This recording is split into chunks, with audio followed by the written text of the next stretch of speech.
When you have a show about gratitude, you've got to be grateful for your sponsors. And in our life of gratitude, we all have guides. Somebody that guided us through our lives, that made us appreciate those things that we have. And that's why I'm so delighted and so grateful for our sponsor, Life Guides.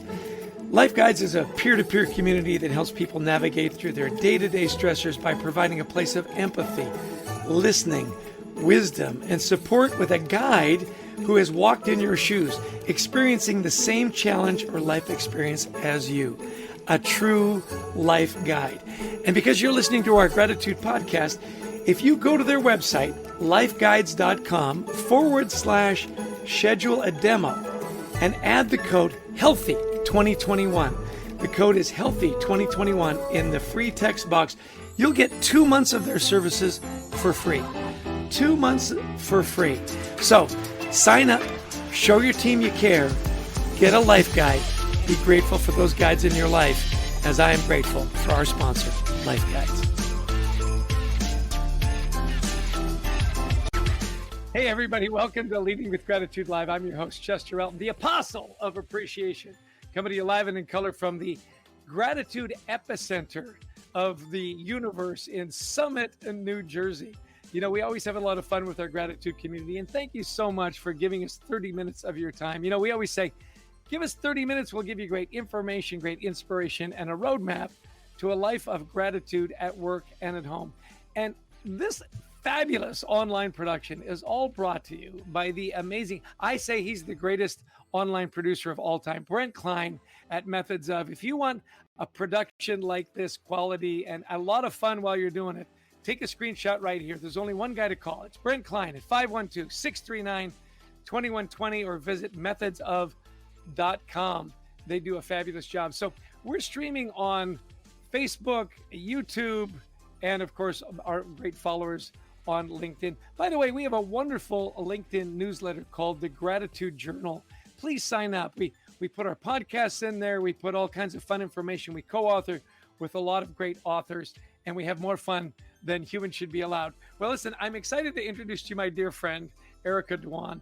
Let me tell you a little bit about her because she is, how you say, beyond amazing. Here's a little bit about her. When leaders want to break team silos, drive exponential growth, and innovate through teamwork, they call Erica Dhawan. Erica is an internationally recognized leading authority, speaker, and advisor on 21st century teamwork, collaboration, and innovation. Named by Thinkers 50 as the Oprah of Management Thinkers, she is the author of 2 fabulous books, Get Big Things Done, The Power of Connectional Intelligence, and her latest book, which we're going to talk about today, Digital Body Language, How to Build Trust and Connection No Matter the Distance. Rated #1 on the top Women Keynote Speakers of 2020 and featured as one of the management thinkers most likely to shape the future of business, Erica frequently appears in Harvard Business Review, Fast Company, and the Wall Street Journal. Erica speaks on global stages ranging from the World Economic Forum at Davos to TEDx, and for companies such as Coca-Cola, FedEx, Goldman Sachs, Walmart, SAP, and Cisco. She has degrees from, wait for it, Harvard University, MIT Sloan, and the Wharton School. To learn more about her, go to ericadhawan.com. Please welcome to the show my good and dear friend, the amazing, the talented, the extraordinary Erica Dhawan. Welcome to the show, Erica. I'm so excited to be here with the apostle of appreciation. Well, great. I'll tell you what I love about these LinkedIn live shows that we do is the international audience that we get. We've got Fernanda from Ecuador, Scott from Baltimore, Yasmin from Egypt, Vivian from New Jersey. Hey, total props to the Jersey boys. Samantha from Dubai, and Hoopster from California. I love that. Hey, listen, we want to talk about your fabulous book, Digital Body Language. I love the color. As you know, orange is my favorite color. Yeah, you can't miss this on the bookshelf. There's no possible way. But I want to talk to you about, you have done so many great coaching with leaders, and you've got such a keen mind, and you're so observant as in your body language work. When did you see the need for this book? Like, was there that aha moment where you said, you know what, this is a must-have for leaders? Yeah. Well, a few years ago, I was coaching one leader. Her name was Kelsey. And she came to me because she had gotten a 360 performance review where her team members said that her empathy was weak.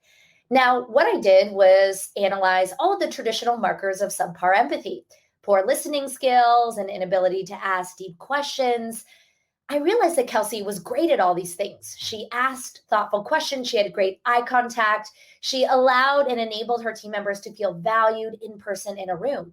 But while her traditional body language and empathy was great, her digital body language was abysmal. She sent brief, low context messages where her team had no idea what to do next. She would often multitask during digital meetings, taking other calls during a call with her team. Last but not least, she would send these abrupt messages on text like, "When will you finish this?" or "Call me now." And it will completely alarm her team members. So while we all know the power of traditional body language, the head nod, the smile, the direct eye contact to build trust and connection, today what I learned was that we are all immigrants to the world of digital body language. The problem is most of us are doing it blindly or accidentally, and that's why I wrote this book. It's so interesting, when you talk about your journey to deciphering body language. It's so funny. People that know you now as an adult, they go, man, Erica is just the most confident, the ridiculously happy, never had a bad day in her life kind of person. And yet, you grew up, you were kind of that other kid on the block. You're born in the US, your parents are Indian immigrants, and you had all those wonderful Indian traditions. Talk a little bit about your personal story, because I found that really fascinating, the way that you developed this keen sense of body language in the absence of verbal cues, right? I grew up as a shy and introverted girl in Pittsburgh, Pennsylvania. My parents were Indian immigrants, so at home we spoke Hindi, which meant when I got to school, I had accented English and really struggled to find my voice, often got teased in class. I remember that because I was so shy and observant, I would really spend a lot of time deciphering other people's body language. I would watch the popular girls with their heads high, the cool kids slouching during school assemblies. And it really taught me as I assimilated navigating to cultures and languages that it's not about what we say, it's about how we say it. And then at home, I would watch Bollywood movies and I couldn't understand exactly what the actors and actresses were saying in Hindi, but I could read an entire storyline through their body language.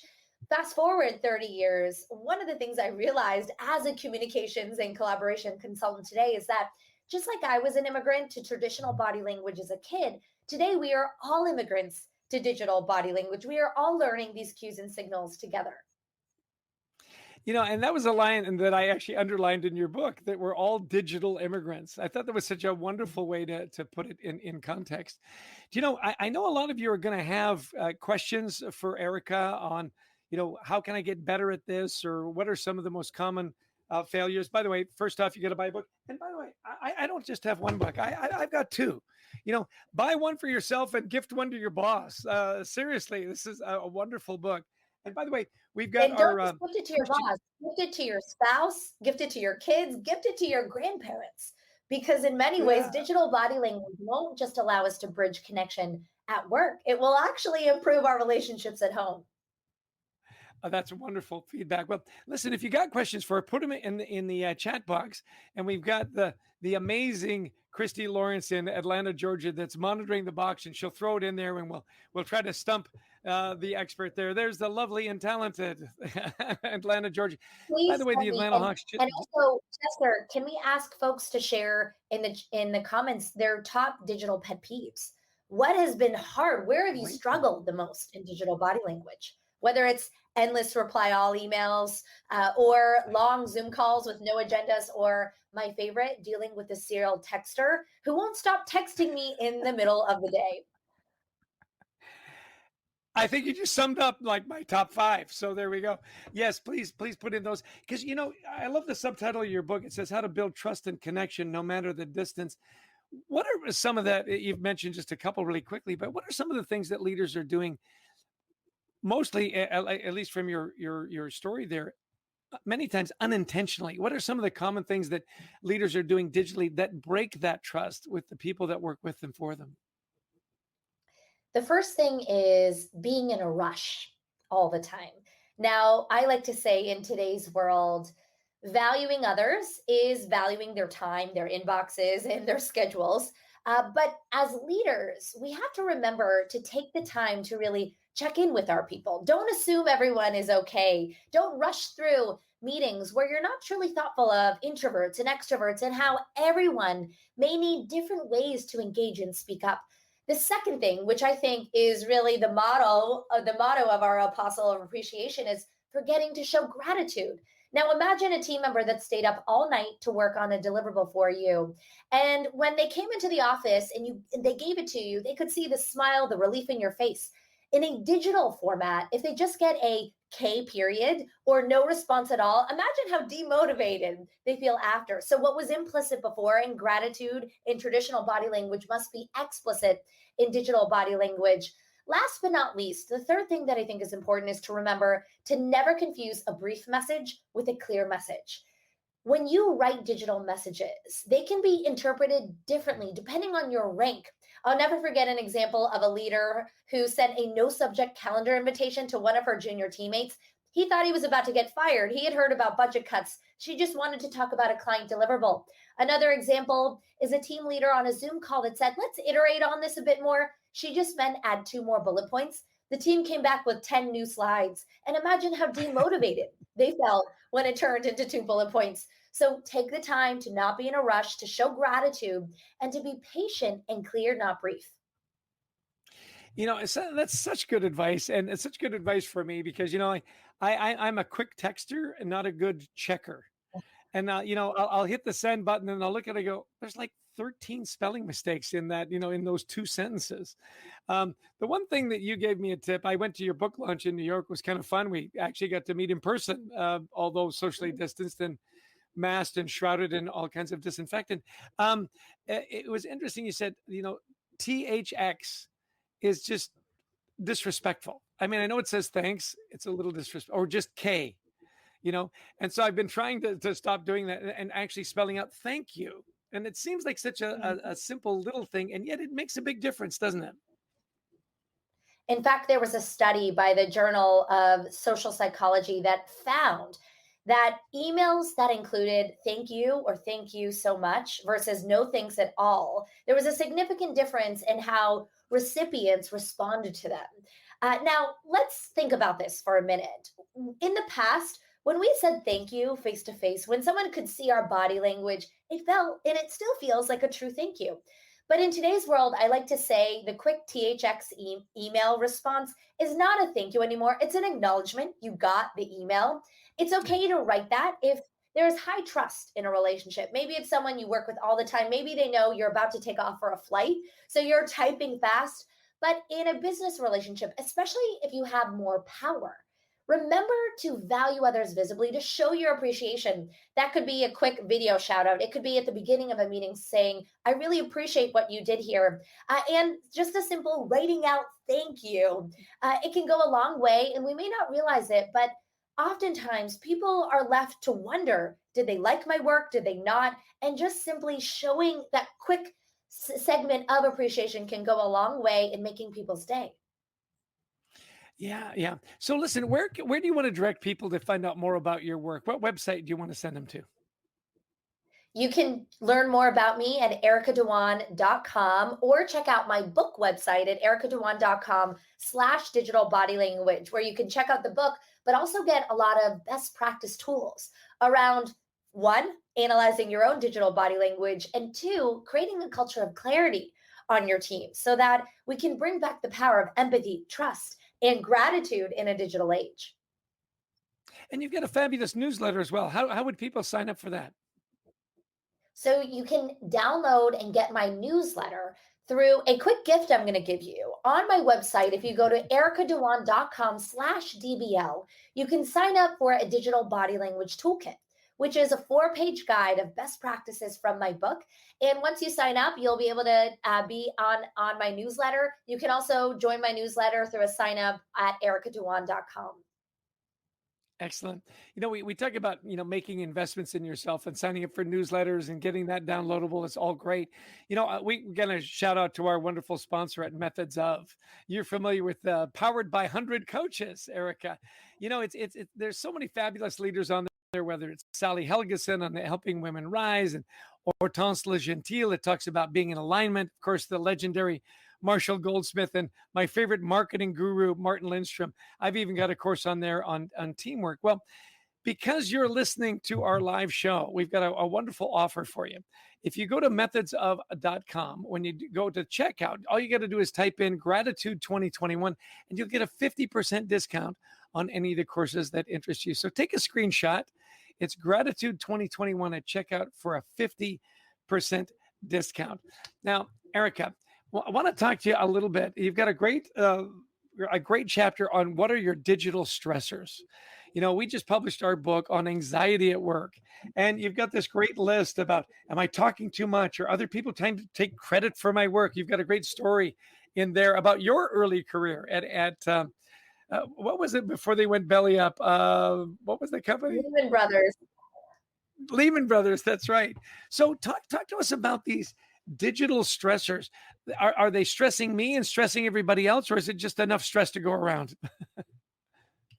Why are we so stressed? Well, before I talk about digital stressors, I was too busy screenshotting that method sign up. And if you haven't done that, make sure to check out Chester's course there and check out Chester's book, Anxiety at Work. I am such a fan of it, so I have to give a quick plug here.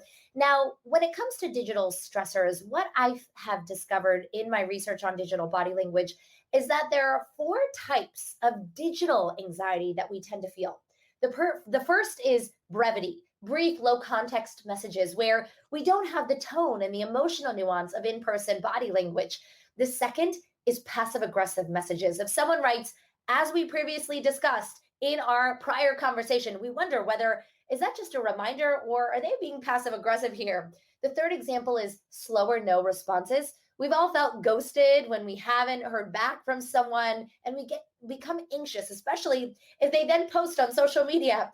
And last but not least, I like to say the fourth type is change in formality. If someone used to text you all the time and then all of a sudden they start their emails to you with Dear Erica and end with regards, you start to wonder what's going on. So digital stressors tend to really be signals or cues that seem ambiguous or confusing, or are a switch and maybe common norms that you may have been engaging. And my general rule of thumb here is to not get emotionally hijacked. Stay in the place of reason, assume good intent, and always ask yourself, should I switch the medium here? Would it be better to have a quick phone call versus just respond by email or text? Secondly, ask yourself, did you give the recipient exactly what they needed to respond to you? Sometimes we get stressed out, but we realize we may have made a mistake in clarifying what we needed. And last but not least, show empathy and encouragement back. If someone writes an email saying, why didn't you finish this with 3 question marks, a huge digital stressor for me, maybe responding with, clarity. The deadline said Tuesday, 10 a.m. Is there anything else that you need to support you right now? That could quickly switch maybe a tough way of discussing something in an email to a proper and encouraging way of discussing something. I love that simple tip, change the medium, pick up the phone. It's sort of old school. And yet, now you've got at least a voice, you can talk it through and you can solve so many problems so much quicker as opposed to the 15 text, exchange. I love your take too on assume positive intent.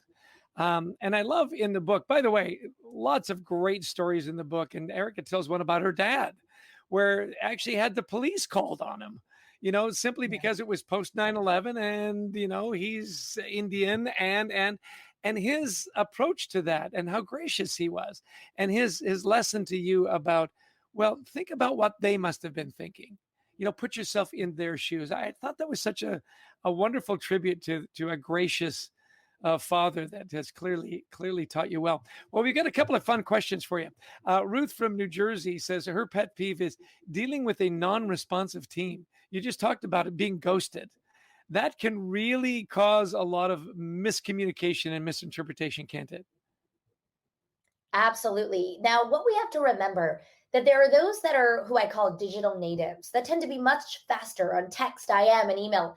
And then there's another end of the spectrum who I call digital adapters. These are people that really feel like immigrants to our world of remote work. They can't wait to get back to the office. They're much better in person or on pre-scheduled calls than they are responding to hundreds of emails in their inbox. So, one of the things you can do is ask yourself, am I dealing with a digital native or a digital adapter when I haven't heard back? With a digital native, maybe actually sending a Slack message instead of email or a quick IM may be more effective. With a digital adapter, scheduling or calling them out of the blue can actually be more effective than getting them to respond to your email.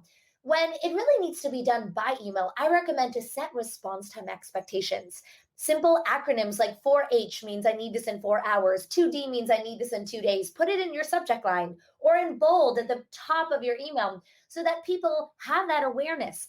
And again, always ask yourself if you're not hearing back, know when to switch the medium and know when to have a candid conversation about expectations on when you need things back. Yeah, that little bit of clarity makes all the difference. We're getting some great stuff in the chat box here. I love this pet peeve is when people won't turn on their camera. You want to see people in the chat box. Um, Fernanda from Ecuador says, "Do you think people are really honest today if today's generations are only using networks for their comparisons and for their conversations? Is it easier to hide behind digital language than it is physical language?" And I've got a follow up question to that as well.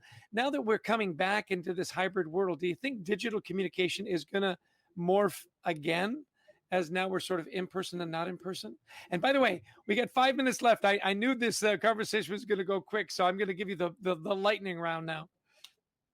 Absolutely. Well, let's start with some of the changes in networks and how that's impacting us. Well, one of the things I've learned is that talking for a Gen Xer, maybe texting for a younger millennial or a Gen Zer, and a lot of this has to do with the fact that the speed of technology adoption has really changed how relationships are built. Even if you look at dating now, when I was in my 20s. I grew up and I came out of college before online dating became a thing. But today, it's really the standard of how we start relationships online and then turn them into face to face relationships. There are others that have always started their relationships face to face and then turn them online. My general rule of thumb here is that we can't expect we are all the same. I believe that digital adapters should not judge digital natives who actually prefer to use Instagram to build relationships, whereas a digital adapter would really prefer a video call or an in person meeting. Instead, we have to understand that there are different cues and signals in these different mediums that allow individuals to build relationships. On your other question, Chester, when it comes to how will our year of a digital shift impact us moving forward, well, I am seeing that our year of basically 100% digital body language is going to influence our traditional body language moving forward. We are more likely to think in bullet points. After a year of reading emails on screens, we are more likely to maybe not be as focused, to maybe multitask during meetings, looking down at our phones during in-person meetings, looking at other people's video screens while we're managing a hybrid meeting. So face-to-face body language may be adapted in because of a year of full digital body language. One of the things that I think is important is to remember how analog body language and traditional body language need to intertwine.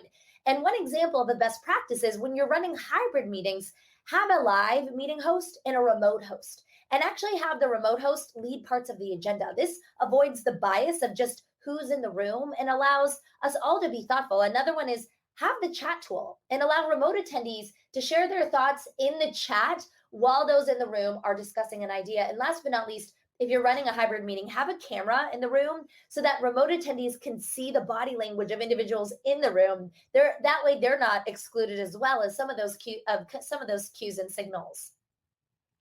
Excellent. Another comment in the chat box is set times up for no digital. Okay, so you can give yourself a little break from that onslaught. Well, listen, we're going to wrap things up here. Stick around. I've got a couple of quick questions for you as we wrap up, but I do want to give another shout out to our amazing production team, Brent Klein. If you're looking to do some online production, there's nobody better than Brent Klein. If you missed the screenshot before, do it now. He's at brent@methodsofleaders.com, 512-639-2120. Don't forget to get your 50% discount when you invest in yourself in your online leadership training.